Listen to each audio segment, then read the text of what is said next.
Hey guys, this is Editors Depot and you're watching another intro template tutorial. Feel free to pause this video at whatever moment you wish if we're going a little too fast for you. And if you have any questions, leave them down below in the comment section. We always reply to every single comment, and if we're away for a minute, just go ahead and comment down below and there's very friendly people that will help you, guaranteed.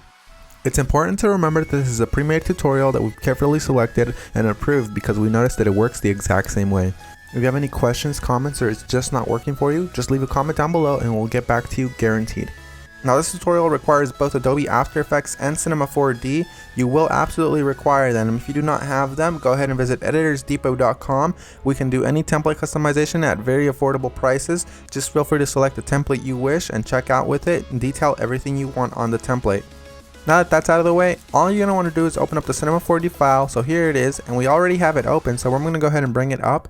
And as you can tell, everything is ready to go. All you have to do is replace the text, render, and you're done. Except one little thing, there's sometimes problems that come up with the templates, and I'm going to go ahead and cover them here. Sometimes the audio will be included, and you don't have to worry a bit about that. As you can tell on this template, the audio is included.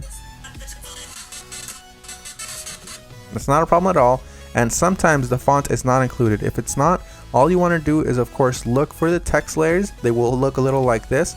Select it and then hit font and select any font you wish. You can visit DesignerDepot.net for any font you wish. The first thing you want to do is of course modify one of the text layers. So here it says your. I'm going to go ahead and hover the text after I select it and replace it with editors. I'm going to do the same thing for the second layer behind that one.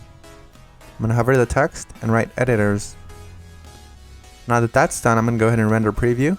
And as you can see, it says editors, everything is 100% fine. You do the exact same thing for the bottom layers. I selected both at the same time. I'm going to replace it with Depot.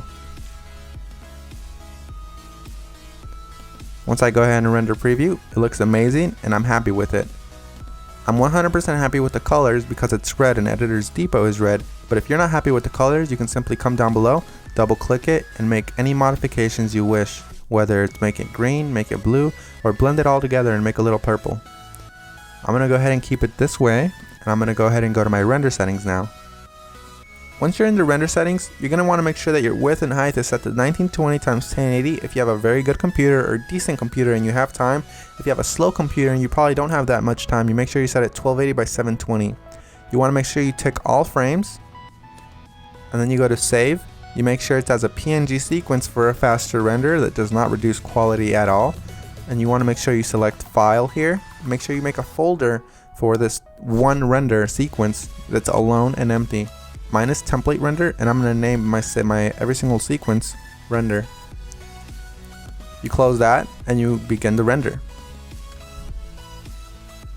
While it finishes rendering, I'm going to go ahead and open up my Adobe After Effects file and go ahead and get started with that for you guys. As you can see, that says that there's two files missing, so I'm going to go ahead and find them for my computer. So I'm going to wait for it to load, and as you can see, it says here that the audio is missing. I'm going to go ahead and double click the file, and I'm going to find it for the computer. It should be included in the template, and if it's not included, we're sorry and we're going to do our best to try to help you, but if it's not, you can go ahead and include any audio you want. As you can see here, it's not included, so I'm going to go ahead and just drag in one of my copyright-free files that I have in my library. You can use the one that we're using for this tutorial. Another really quick tip you can actually follow is just close this, right click the file, and go to rename. You can actually copy the entire name if it still has the original name of the song. Then you go back to YouTube, you paste that there, and you download the file from there. You want to make sure it's copyright free and you're not breaking any laws though. Once you've gone ahead and replaced your song, you're going to want to go ahead and replace the other thing that was missing, which is of course the PNG sequence. It might be a PNG file, .png, or it might be an MP4 file, or anything within those regards, like QuickTime for example. You're going to go ahead and double click it and replace it with your render sequence. I'm going to select the first frame, scroll all the way down just to be safe, and select the last frame. You want to make sure you do the same thing, all while holding shift, so it selects every single one. You make sure you tick on sequence here where it says PNG sequence. You should have that option for Windows as well. You hit open and it will import every single one and it'll make it look like a video. That makes your render much faster and it looks the exact same. So we're 100% done. Assuming you have every single one of the plugins required, you're 100% done, and if you don't, you're going to have a black screen similar to this. But if you do have a black screen similar to this, you're going to just want to make sure you troubleshoot it by turning off or turning back on whatever adjustment layers might be messing up your entire video. As you can see here, all of the adjustment layers, one of them within these messed up the entire render, so I'm going to go ahead and turn them on one by one. That one's fine, that one's fine. This one's the problem here, so you make sure you turn them back on and you're done. So I had one layer that messed everything up, and that's because I do not have the correct plugin. You want to make sure you fix that, and you want to make sure you don't run into that problem again. And finish the composition by adding it to the media encoder queue. That pretty much summarizes our video, guys. I hope you all enjoyed it, and if you did, remember, drop a thumbs up if you liked it. Drop a thumbs up if you are a fan of us and you like what we're doing. And guys, we really appreciate every single one of you from the bottom of our hearts. We really appreciate every single one of you guys, whether you're liking this video, disliking, or you just left and you didn't even watch this tutorial, guys. Hope you all have an amazing day, and as always, this is Maurice.